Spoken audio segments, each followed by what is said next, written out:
nessa emoção está no ar, o homem sorriso do rádio. No ar. Eli Correia. Gente, com fé, confiança, amor, esperança. Que saudade de você. Que saudade de você. Então eu tive essas grandes vozes. Então o interesse surgiu de um professor que eu tinha, chamado Luiz Fabretti. Eu ainda era muito criança, 9 anos, que se ele talvez não falasse nada naquele dia da leitura, olha, você quando crescer pode ser locutor, porque você tem dicção, olha, vocês têm que aprender com ele, fazer ponto, vírgula, tal, que negócio, interpretar o texto. Talvez se eu não tivesse falado nada daquilo, nada teria acontecido. O fato foi que ele falou aquilo. Aí a partir daí nunca mais, até hoje, estou aqui. Gente, é a alegria, a festa de todas as manhãs, a festa cobrindo o Brasil, o amor, o carinho indo a tantos corações. É o programa Eli Correia pela Super Tupi de São Paulo. Você vê que às vezes a gente tem, eu sempre falo, de repente você não passa a ter talento. Ou basta, tem que ter sorte também, as coisas acontecerem naquele dia certo, né? Minha querida São Paulo, naquele tempo, já faz muito tempo, quando eu te conheci, eu fiquei assustado. Sabe, São Paulo não era para menos. Nasci lá em Sertaneja, no Paraná, cidade pequena, onde comecei a falar no microfone das casas pernambucanas. Depois, fui morar em Barra Bonita, interior de São Paulo, onde comecei ali a trabalhar no rádio propriamente dito. Em seguida, eu fui trabalhar em Jaú, ali perto de Barra Bonita. Fui trabalhar na Rádio Jauense. Eu precisava mesmo era tentar a sorte em São Paulo. Se eu não tivesse feito isso, estaria no interior até agora. Naquela época, eu ouvia as rádios de São Paulo, a Record, a antiga Tupi, a Bandeirantes, a Rádio Nacional de São Paulo, que hoje é a Globo, e ficava sonhando, assim, sabe, coisas de todo menino, né? Sonhando, será que um dia eu vou conseguir? Ele conseguiu com louvor e não parou mais. Meu querido Eli Correia, eu estou tão feliz de poder falar com você nesse momento tão importante da sua vida. Sabe por quê? Porque a gente se conhece desde quando eu cheguei do Rio de Janeiro, há mais de 22 anos. E cada dia aprendo mais a ver o ser humano que você é, o homem interessado na sociedade que você é e o grande radialista que você é na história do Brasil. Eli Correia, a nossa amizade tem 25 anos. Há 25 anos eu chegava em São Paulo e você me recebia com muito carinho na Rádio Globo. E de lá para cá, nós ficamos amigos não só no microfone, mas também fora do microfone. Trabalhamos várias vezes juntos e várias vezes também nos separamos com muita saudade. Desejo a você sucesso cada vez maior, sucesso, muita saúde. E eu confesso que continuo te ouvindo e aprendendo muita coisa com você. Um beijo e as palavrinhas mágicas de sempre, né? Você sabe, eu te amo.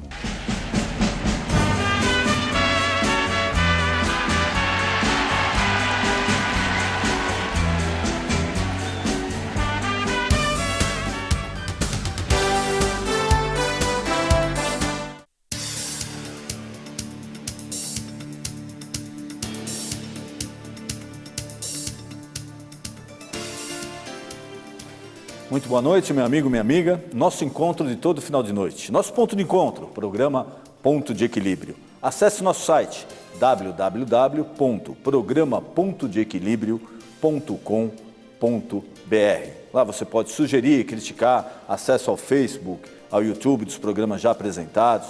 E mande seu e-mail também, contato@programa.deequilibrio.com.br. E hoje é com imenso prazer que eu trago uma figura aqui que gentilmente atendeu o nosso convite, um ícone do rádio, da história do rádio no Brasil, Eli Correia. Eli, muito obrigado, foi um prazer enorme poder te receber aqui. E olha, o prazer é meu, a satisfação é minha, a honra é minha em estar aqui sendo convidado por você. E participar desse programa é um privilégio para qualquer um, especialmente para mim. Muito obrigado. Eli, muito obrigado, é um prazer enorme ter aqui. Obrigado. E o nosso telespectador brindado hoje com a sua experiência, com a sua história do rádio, da televisão, de tantos anos. Eu pensei que você falava blindado já com o seu oi, gente.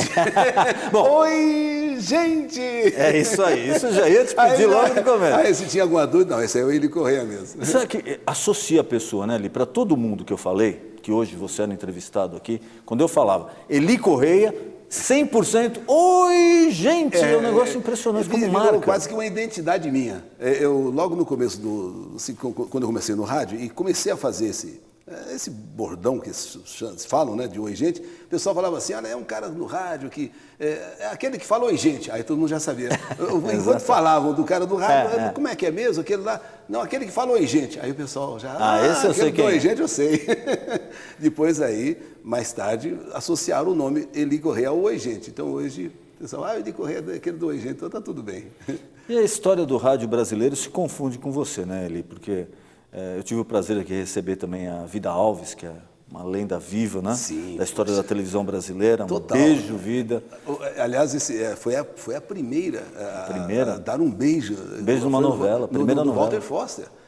Foi o primeiro beijo da televisão, de novela na televisão, foi da Vida Alves e o Walter Foster. E marcou, porque depois ela até contando, e eu realmente não sabia, ela escreveu novelas e marcou a história do beijo. Você vê? Marca a história do beijo. Com você no oi, gente. Oi, gente. Mas quanto tempo de rádio, Eli? Eu comecei em 69, então esse ano de 2013 nós estamos aí comemorando 44 anos. 44 anos de rádio. 44 anos, já faz um tempinho, né?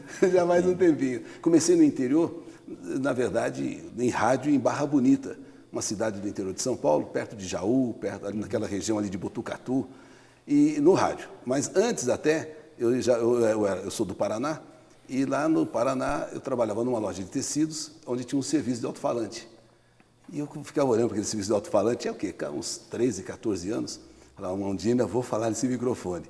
E até que um dia, no meio daquelas fazendas, no meio daqueles sítios lá de sertaneja, aí eu pedi para o motorista, falei, senhor Oliveira, deixa eu falar um pouquinho nesse microfone. Ele falou, olha, você fala, mas não vai dizer nada lá para a rádio, senão posso até custar, para a rádio não, lá para a loja, senão pode até custar meu emprego. E mais no meio das vacas, dos bois, podia, falei. Não tinha problema. Falei, né? Aí eu gostei, falou, rapaz, sabe se você tem jeito para ser locutor? E a partir daí, eu continuei, aí passei a ser o locutor oficial da loja, né, naquelas idas assim, com Jeep, com aquele serviço que tinha um alto-falante chamado Delta. Então nós íamos assim nos sítios, nos finais de semana. Durante a semana a gente trabalhava na loja e domingo a gente saía. E passei a ser locutor da loja. Quando fui para Barra Bonita, eu fiz um teste lá na rádio. Era uma rádio mesmo pequena, mas era uma rádio que tinha estreado fazia pouco tempo. E aí fui aprovado e comecei, estou até hoje.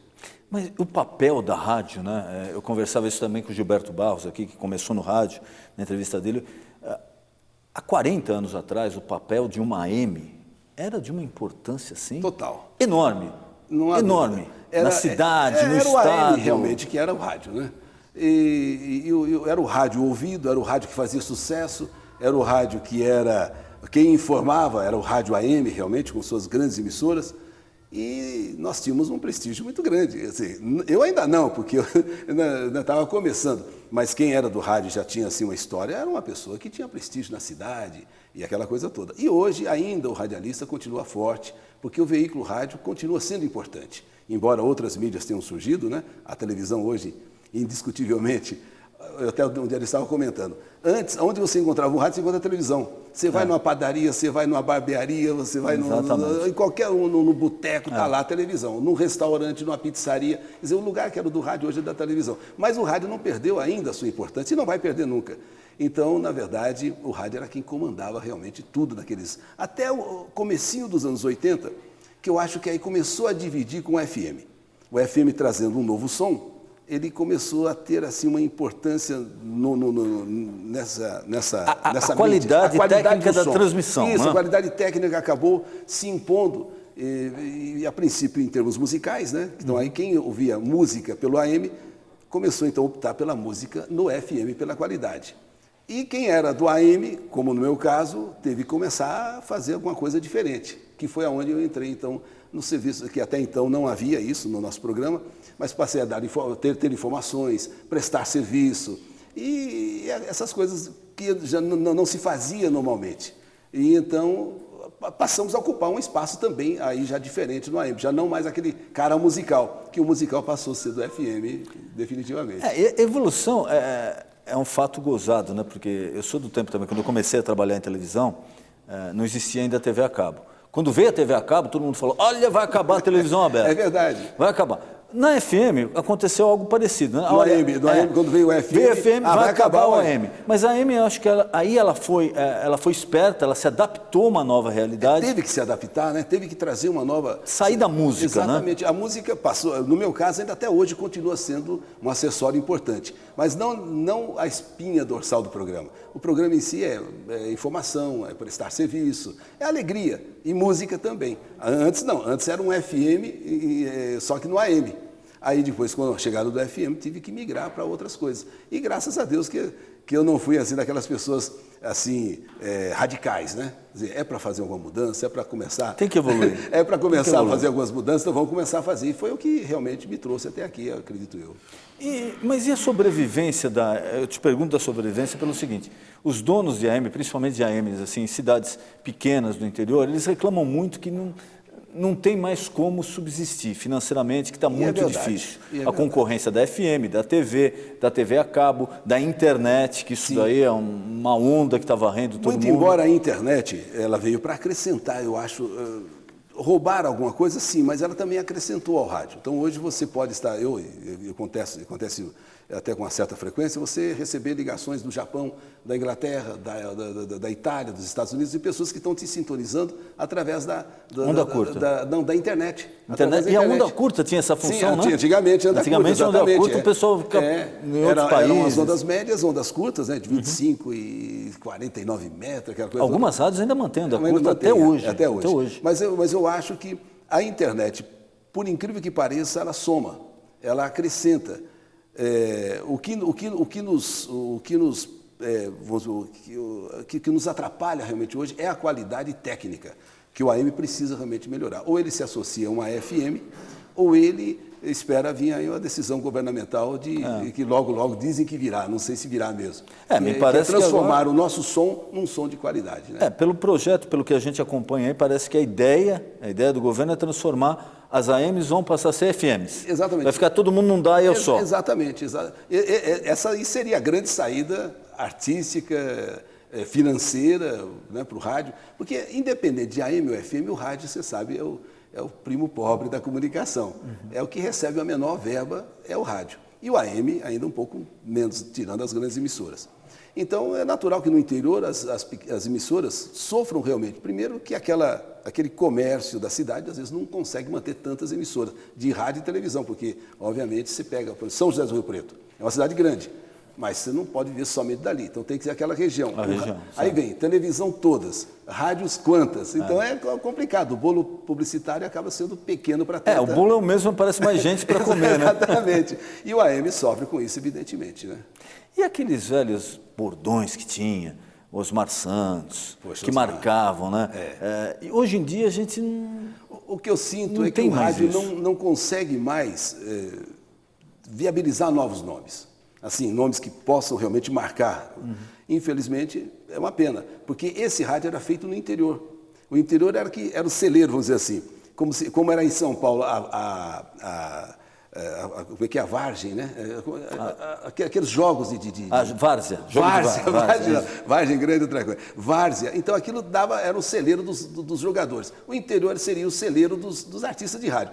Só que hoje o cara começa no FM e fazendo um tipo de programação diferente, aonde não destaca ele, e destaca uma programação da qual ele faz parte. Então, se tirar ele e colocar outro, faz a mesma coisa. No nosso tempo, você impunha um estilo, impunha uma maneira de se comunicar, uma forma de fazer um programa, a qual as pessoas se identificavam ou não. Mas aqueles que se identificavam são ouvintes fiéis. Se muda de estação, eles vão com você, porque eles são identificados com o apresentador, coisa que não ocorre hoje, nesse momento, né?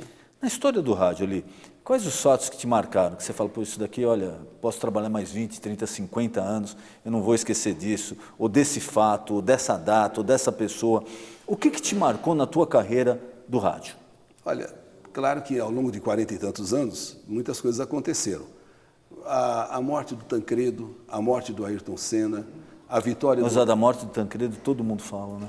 Esse foi um momento realmente... E a morte do Ayrton Senna também foi uma coisa que chocou. A nova Constituição, a luta pelas diretas já, que de certa forma eu não participei ativamente, mas no rádio sim, né, levando informações. Essas coisas, esses fatos que eu, de repente, vi assim, novamente a democracia chegando ao Brasil, que de certa forma nós participamos, né, através do rádio. Então eu acho que são marcos. Você pegou o auge da ditadura, né? Exatamente, se bem que eu não era uma pessoa, vamos dizer francamente, politizada. Eu não fui uma pessoa que participei politicamente. Mas, obviamente, estava trabalhando no auge. Existia um policiamento até em função dos meios da rádio, da televisão, exatamente, etc. havia. Tinha esse tanto que a nossa programação era conduzida diretamente pela diretoria, né, das emissoras coligadas na época, então você não podia fugir daquilo lá. E como eu estava começando também e era novinho, tá, tudo bem, eu faço aquilo que o dono mandava, vamos dizer assim. Mas, obviamente, você assistia tudo e via tudo, né? A guerra do Vietnã, na qual eu não estava, porém, já no final dela, quando acabou a guerra, no auge não. Então aquele foi um momento marcante, que foi no meu começo de carreira, e você participar daquilo. E assim, sabe, tantos os acontecimentos que se você for enumerar, realmente são muitos, né? Mas que marcaram.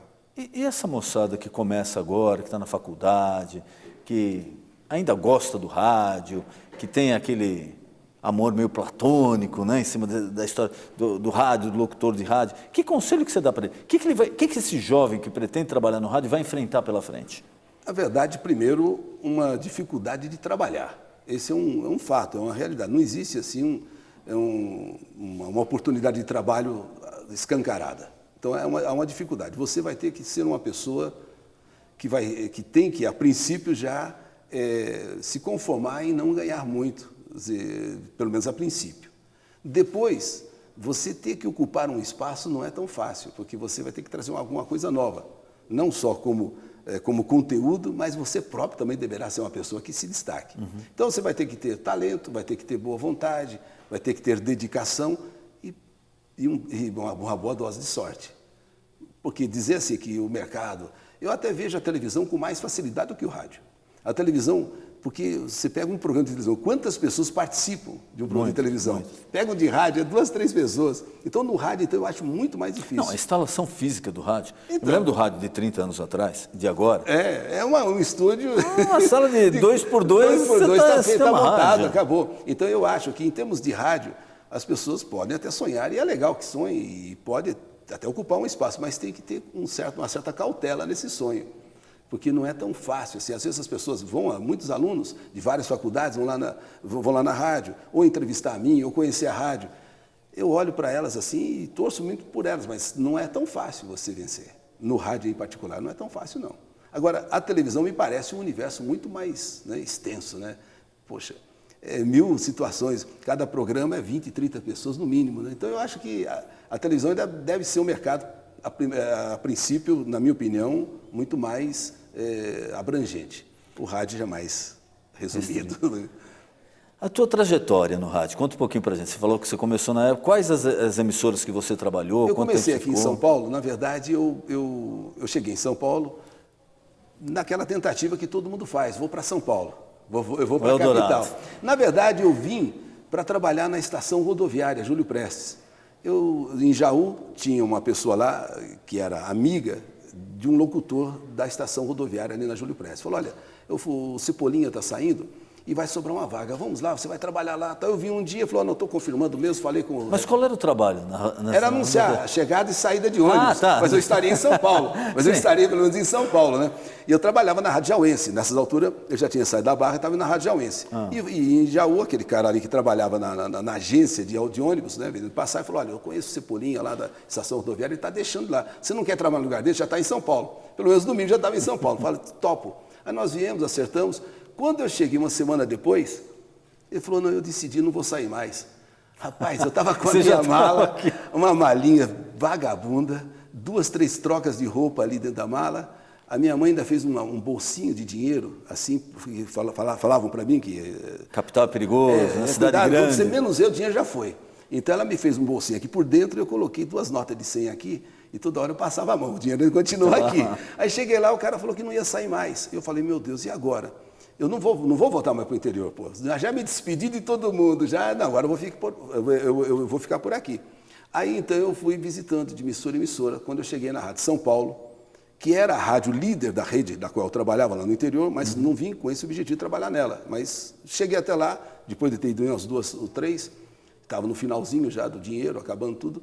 Aí falou, olha, você vai fazer então um estágio aqui. Nós estamos mudando toda a programação da rede e você vai aprender aqui, depois você vai levar para alguma emissora que nós indicamos para você. Vai ficar uma semana.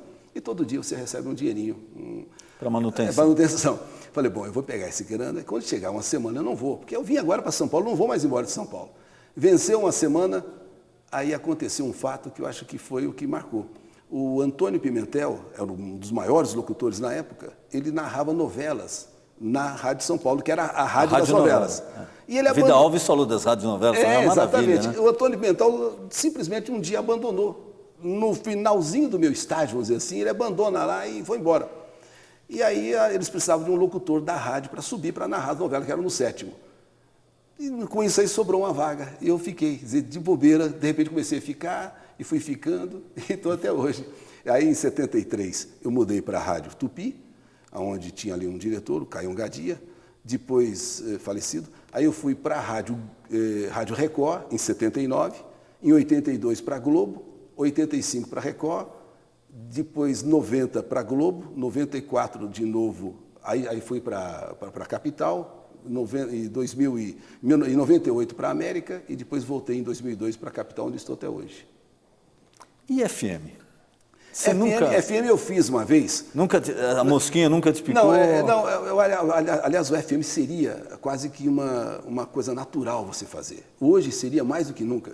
O único problema, vamos ser bem sinceros, é a parte financeira, onde você não ganharia o que você ganha no AM. Por incrível que pareça, por mais que o AM sofra com problemas ainda de som, técnicos, aquelas coisas todas, mas ainda é uma força de audiência e é uma força financeira.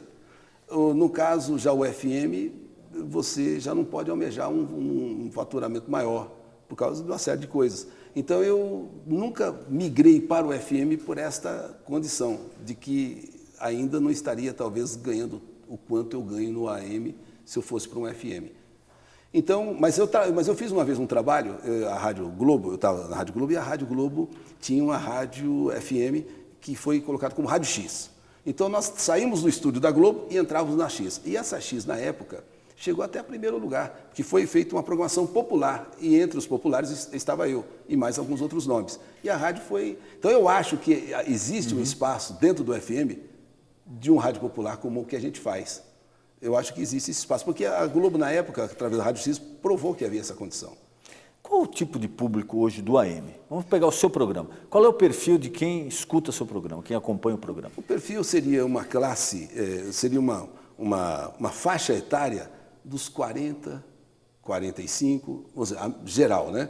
Você pode, eventualmente, ter cara até de 30, 35, mas seria 40, 45 e daí um pouquinho mais. 50 até uns 60.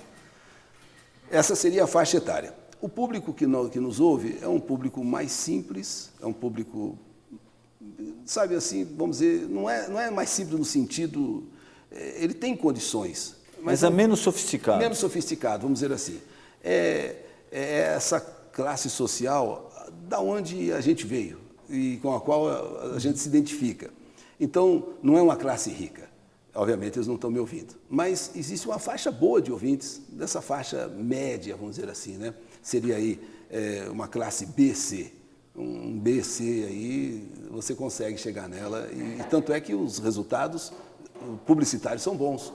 E não é somente pessoas, a gente não anuncia somente coisa barata, vamos dizer assim. Tem coisas até mais sofisticadas, anunciantes bons que anunciam com a gente. Então, você nota claramente que existe um perfil de ouvinte que é popular, não é necessariamente aquela pessoa rica, mas também não é aquela pessoa, sabe, assim, totalmente desamparada.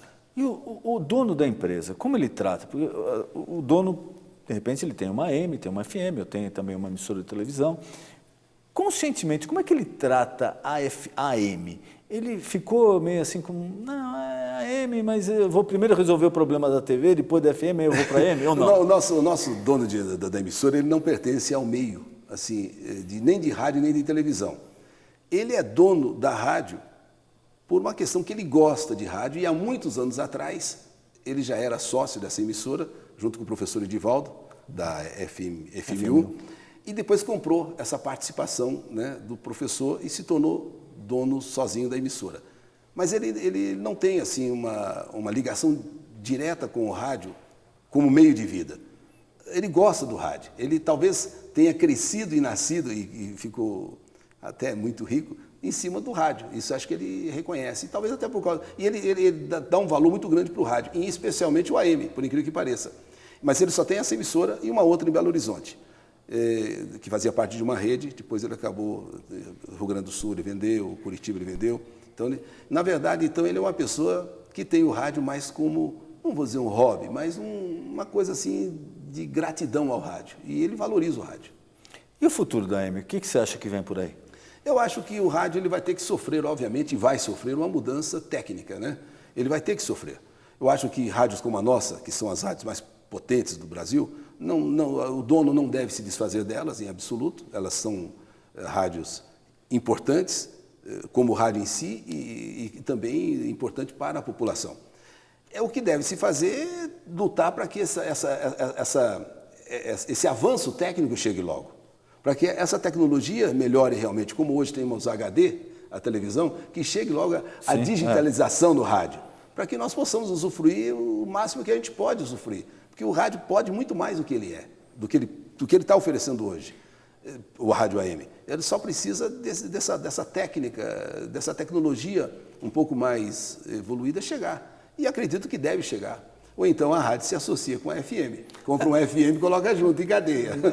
Parece que é o caminho que vai ser adotado aqui no Brasil. Um dial só para as AMs e FMs. Que é esse aí que é a grande esperança de todos nós. E mesmo assim, você vê, nos Estados Unidos que não ocorreu isso daí, a AM não acabou. Não acabou, então. É isso. Não então, acabou. Quando as pessoas falam, o AM vai acabar. Não vai acabar. Pô, nos Estados Unidos, você mesmo, né, sabe disso, não acabou. Então, não vai... Claro, você tem que buscar um novo público, tem que buscar uma nova maneira de se comunicar. Essa prestação de serviço é importante, essa coisa da informação é importante. Mas ainda, o mais importante vai ser o som. Isso é indiscutível. Quando nós tivermos um som de qualidade, eu acho que o AM volta a ocupar um espaço legal. Mesmo porque essa moçada, essa geração é muito exigente em matéria de tecnologia, né? Puxa, som é o que mais eles querem. Tanto é que existe, a gente tem que reconhecer isso. Tem pessoas com 20 anos que nunca ouviram AM. Desde quando já nasceram, já nasceram no FM. Tem uma filha que vai fazer 18 agora, acho que ela não sabe o que é AM. É incrível, mas temos que reconhecer que essa é a realidade. Porque é problema de sintonia aqui, sintonia ali, embora tenha uma penetração grande, não vamos deixar de também reconhecer isso, mas obviamente aquelas sombras e tal, né? Mas eu acho que o dia que o som der uma melhorada, a tecnologia vier, eu acho que o AM volta. Ele nunca deixou, mas ele readquire uma importância que momentaneamente está assim, talvez não tão grande como poderia ser. Eli, infelizmente nosso programa está acabando. Eu queria mais uma vez te agradecer por você ter aceito o nosso convite e deixar para as suas considerações finais, algo que eu não falei, algo que você queira, uma mensagem para o telespectador, e novamente agradecendo por ter aceito o convite. Não, dizer que o rádio, ele não é só importante para mim como profissional, como sei também é importante para milhares e milhões de pessoas. No dia a dia, a gente percebe pessoas que chegam até o nosso programa, pessoas que participam do programa, e a gente vê o quanto o rádio é importante. E que nós possamos estar sempre juntos. Estamos falando pela televisão, que é um veículo que, né, benza a Deus a importância dele. Mas estamos falando de um outro veículo, que também é muito importante, e vamos dizer que é o pai da televisão, que é o rádio. E olha, um beijo para todos vocês, muito obrigado pelo carinho, pela atenção, e estamos na Capital AM, 1040, todas as manhãs, das 6 às 8 e todas as tardes do meio-dia às 3, todos os dias ao vivo. Oi, gente! Denis, um grande abraço. Eli, muito obrigado por ter aceito o nosso convite, foi um prazer te receber aqui. Valeu, meu amigo. E você já sabe, o nosso encontro de todo final de noite, programa Ponto de Equilíbrio. Boa noite.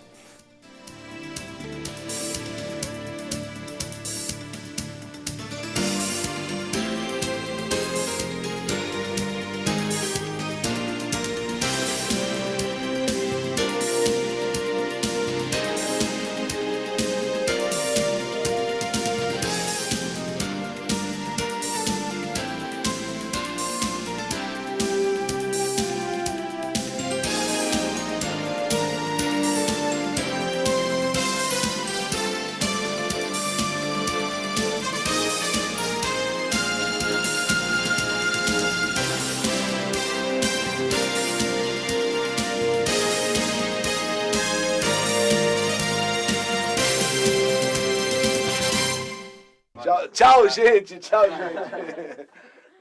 E você já sabe, o nosso encontro de todo final de noite, 00:30, de segunda a sexta-feira, o nosso programa Ponto de Equilíbrio. Espero por você.